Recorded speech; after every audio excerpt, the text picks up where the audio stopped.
2021-2022 വർഷത്തെ advocate V D Satheesan എം.എൽ.എയുടെ പ്രത്യേക വികസന പദ്ധതിയിൽ ഉൾപ്പെടുത്തി വടക്കേക്കര ഗ്രാമപഞ്ചായത്ത് 7-ാം വാർഡിലെ കൊറ്റാടത്ത് നടപ്പാത 7 ലക്ഷം രൂപ ചിലവ് ചെയ്ത നിർമ്മാണം പൂർത്തിയാക്കിയ റോഡിന്റെ ഉദ്ഘാടനം പ്രതിപക്ഷ നേതാവ് വി ഡി സതീശൻ നിർവഹിച്ചു. വടക്കേക്കര ഗ്രാമപഞ്ചായത്ത് പ്രസിഡന്റ് രശ്മി അനിൽകുമാർ അധ്യക്ഷത വഹിച്ചു.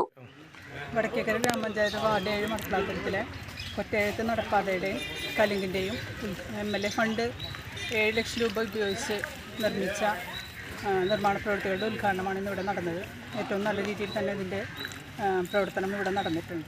7-ാം വാർഡ് മെമ്പർ നിതിൻ, വാർഡ് മെമ്പർമാരായ Mini Varghese Maniyara, T K Shari, Saiba Sajeev, P M Antony, Nikhitha Joby, Ajitha Shanmukhan, Mayadevi, പ്രദേശവാസികൾ തുടങ്ങിയവർ പങ്കെടുത്തു. പ്രതിപക്ഷ നേതാവ് വി ഡി സതീശൻ്റെ ആസ്തി ഫണ്ട് ഉപയോഗിച്ച് വടക്കേക്കര ഗ്രാമപഞ്ചായത്തിൻ്റെ 7-ാം വാർഡിലെ കൊറ്റയെടുത്ത് നടപ്പാത റോഡ് നവീകരണത്തിൻ്റെ ഉദ്ഘാടനമാണെന്ന് ഇവിടെ കഴിഞ്ഞത്. ഒട്ടനവധി നാളത്തെ ഒരു പ്രദേശവാസികളുടെ ഒരു സ്വപ്നം തന്നെയായിരുന്നു ഈ റോഡ് എന്ന് പറയുന്നത്. അത് സാക്ഷാത്കരിക്കാൻ സാധിച്ചതിൽ വളരെയധികം സന്തോഷമുണ്ട്. ഇതിൻ്റെ പിന്നിൽ നിന്നുകൊണ്ട് പ്രവർത്തിച്ച എല്ലാവർക്കും എൻ്റെ